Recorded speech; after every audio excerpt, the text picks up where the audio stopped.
We're told to buy less to save money, but what if buying less actually makes you happier? So many of us are in the constant cycle of buy, regret, repeat because our society is set up to have us buying things constantly and unconsciously. But it catches up to all of us eventually, whether it's from the overwhelm of a house that's overflowing with clutter or the horrible stress of not having enough money in our bank accounts. So many of us are taught that buying stuff makes us feel happy, but what if the way most of us spend does the opposite? You might think underconsumption is a silly name for a trend on the internet, but the core of it is living below your means. It comes down to spending and consuming less than the norm. Not because you have to, but because you choose to. It's about buying things with intentionality, buying only what you need, loving what you have, and having things for the longest. If you want to live a happy, less stressful life, that is the secret. I thought consuming less would make life boring, but it did the opposite. It made it better. Unfortunately, most of us need a come to Jesus moment, some wake-up call that makes us sit down and look at our spending habits, our debt levels, and the amount of junk that is cluttering up our home. And when we look around at how silly it is that we've wasted this much money to buy this much stuff that we don't even care about, that's when we realize that we have to make some changes. It takes that certain moment of waking up to give us the drive to step away from the rat race of hyper-consumerism that is leaving us broke and unhappy. I want to start this off by saying that it is not your fault. Well, mostly.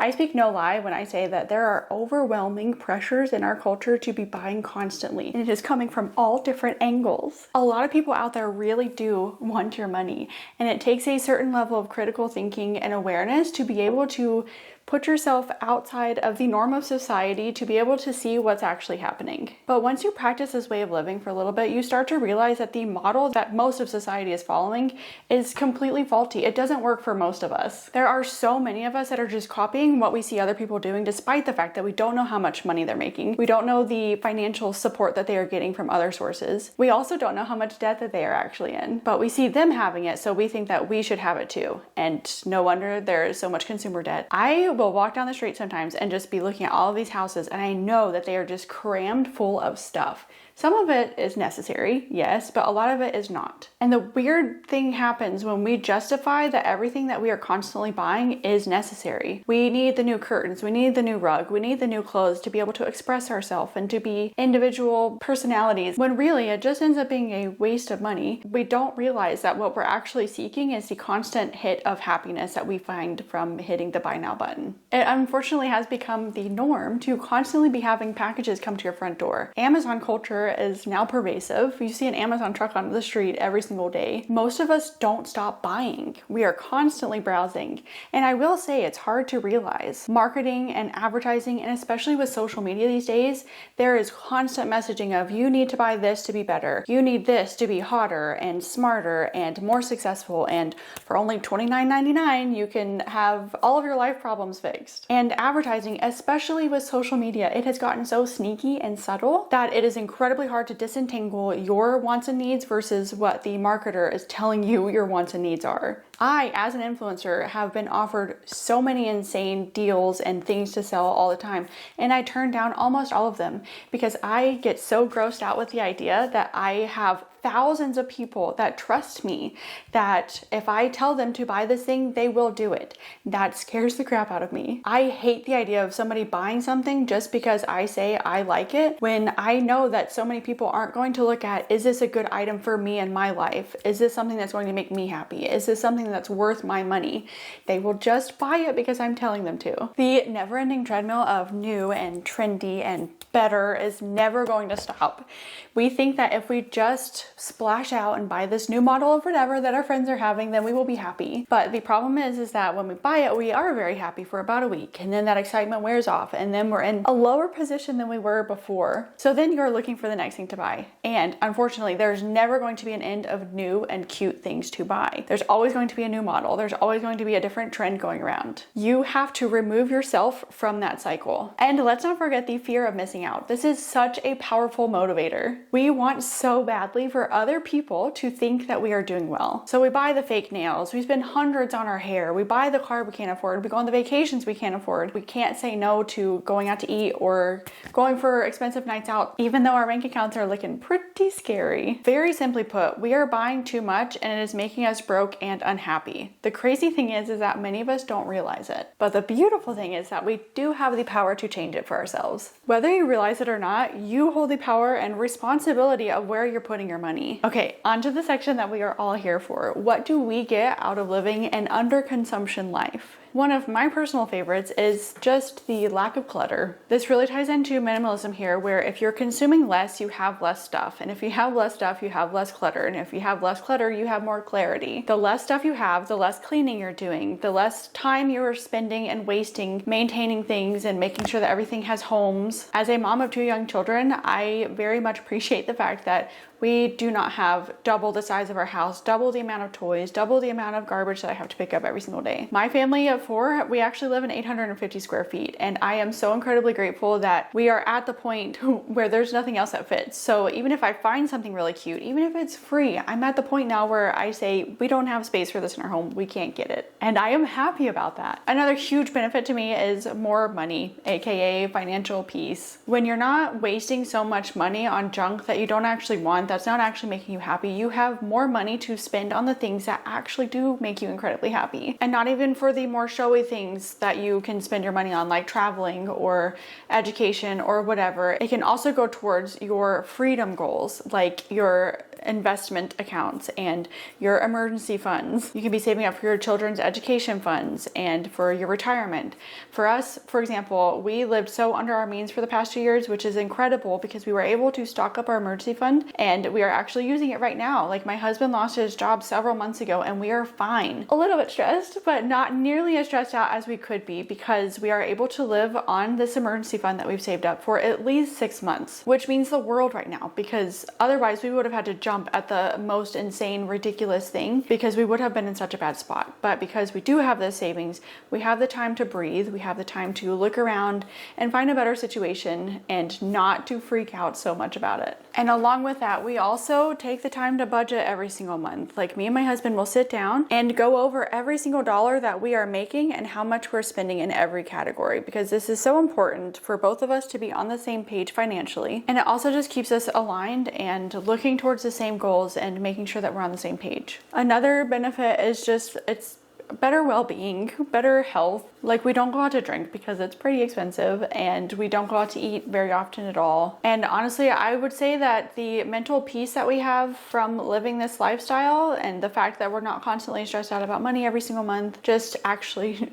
reduces the levels of stress so much, to the point that it is a marked difference in how we are living our lives. Another benefit of living below your means and under consuming is that you have more time to do whatever you want to be doing. You're spending so much less time on shopping and organizing and maintaining and cleaning, and you have so much more time to focus on the goals that you have in your own life, or even just relaxing and feeling like a human being instead of just running around like crazy. Another benefit is just that you feel such a deeper level of contentment and gratitude. When you're happy with what you already have, you're not constantly out there searching for more. You are content. And that is such a beautiful thing that so many of us are missing right now. And it doesn't mean that you have to stop. Like, you can still have goals, you can still have things that you're working towards and things that you want even. But to me, it's just about being more intentional about it, because the way that our society mostly does it is it's just the impulsivity of it. You see what is placed before you and you immediately are hitting the buy now button. And another thing that you get is a gold star for being kinder to the environment when you're not buying so much junk.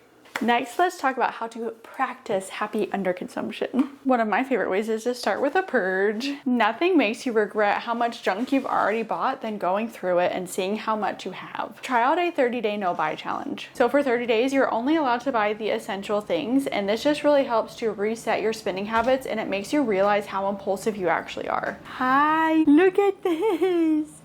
Come and see. It's Halloween out there, Mommy. That is so fun. Yeah.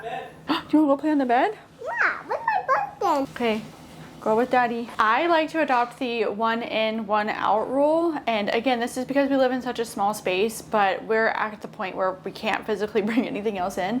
But this is still a good rule to have even if you live in a much larger space, just because it holds some part of you accountable. And it might just make you pause for 1 second, because you have to think, what in my home am I going to get rid of by buying this item? The next thing on my list is to actually do a 2-week pause, at least 2 weeks before you're allowed to buy something. For a lot lot of people, they'll take pictures of it and then they will look at the date and then wait 2 weeks before they're allowed to buy it. If they're still thinking about it, if they're still wanting it, then that's a good sign that it might be a better purchase. Or another way of doing it is writing it on a note on your phone, and then again, you can write the date next to it, and then you have to wait a certain amount of time before you're allowed to buy that item. And you'll probably notice that most things on this list are just to help you pause. It's to help break the impulsivity cycle of buying things.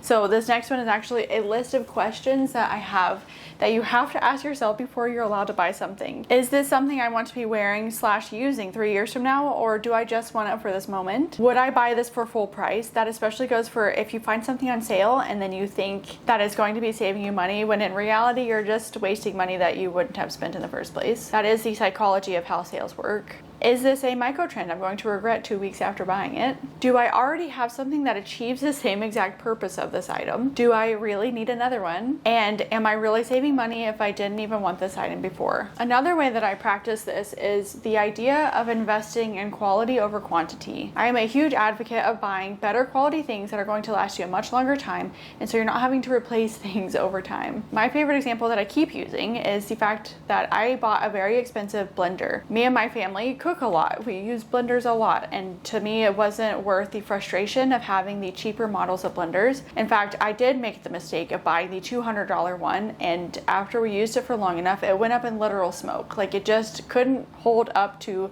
the amount of abuse that we wanted from it, and it just also never made the product that I was hoping for. So when that thing completely died, we ended up buying the $600 blender, which to some people is going to sound super excessive, but we use it every single day, and I get so much joy and usage out of it, and to me it's worth every penny. And the fact that it's such a well-made machine that everybody loves, everybody talks about the quality of it, and I know that it's going to be in our family for years and years and years. Just embrace the phrase, buy once, cry once. Another easy way to embrace underconsumption is to focus on experiences instead of things. Because I'm also going to say this right now, I do believe that money is meant for us to be happy. Like, for me, the purpose of money is to make sure that we are safe and stable, and then after that it's to have fun. Like, I don't want to have $1 million in a bank account. I want to have memories, and I want to have experiences with my family, and I want to travel, and like, I have these goals that I want to do with my money. I am not the kind of person that just wants a number to be a number. It just makes so much more sense to spend your quality money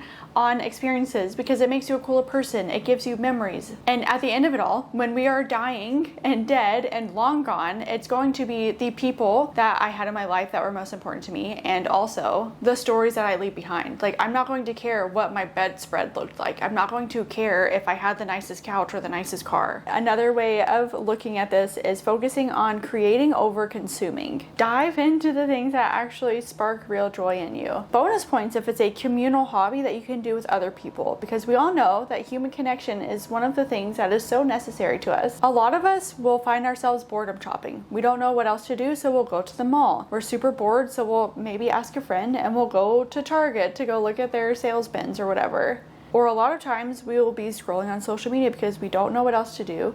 That's when we find things that we see other people having and we want a piece of their sparkly life, so we'll buy whatever they're telling us to buy. Or you can flip that on its head and have hobbies that you love doing so much with your time that you don't feel that boredom and you don't feel that urge. For me, some of my hobbies that I've been enjoying lately are reading good books and then having little mini book clubs with some friends and loved ones. I've been doing a lot of baking. I have been trying unsuccessfully again to start knitting. I really enjoy hiking, and I just also spend a lot of time outside with my kids. And we can't have this section without talking about the idea of practicing gratitude, which doesn't sound fun, but I am not joking. It will completely change your life. Find joy in the things that you already have, because chances are you have a home. If it is warm in the wintertime, if you have a comfortable bed that you can sleep on at night, if you have clean clothes that you can wear, you are so incredibly rich. And it gets to a point where it is actually so silly to get so hung up on a certain aesthetic that your home is not. Another easy thing that you can do is to unfollow the accounts that make you want to buy things all the time. If it's the makeup accounts or the fitness accounts that constantly having you buying new workout gear, the home accounts that are just constantly redoing their home and painting over everything and buying new stuff for every single nook and cranny of their home. Whatever it is for you, we are all unique. Whatever gets you buying things constantly, just unfollow it. Unsubscribe from those emails that keep popping up. Unfollow the brands. Like, unless you're an influencer, you don't need to be following brands. Unfollow those kids accounts that just show kids toys. You do not need more kid toys, I promise. And unfortunately, I feel like this one needs its own point, but you need to break up from Amazon. It is not doing you any good. Just treat it like a science experiment. Cancel your Prime subscription, delete the app from off of your phone. If you still need to buy something, you still can, but stop paying for a membership that is just encouraging you to spend way more money. That is another model that doesn't make a lot of sense to me. You are the one that knows your life, and you know these small changes that will have the biggest impact. It comes down to you pausing for a moment and becoming introspective and looking at your own life and figuring it out for yourself. There really is such a sense of freeness when you come to realize that you can just remove yourself from the cycle of buying. We need so much less than we think we do. When you realize that you can actually just step off of the treadmill and life becomes so much slower and more meaningful, because sometimes less but better is really the upgrade. And like I was saying from the beginning, I really feel like a lot of this is not our fault. This is how we were raised. This is the culture that we are in. It is very pervasive and it's hard. It's hard to step back and realize that this is the way that we're actually living. So to remove any kind of stigma, I want to take a moment and invite everybody to go down into the comments and say where you're at in this journey. Whether you are still in the overbuying phase and you don't know how to get out of it, or if you're on the other end of it where you don't buy anything anymore and you feel like you are very separated from consumer culture. Just remember, there is no shame in trying to figure it out.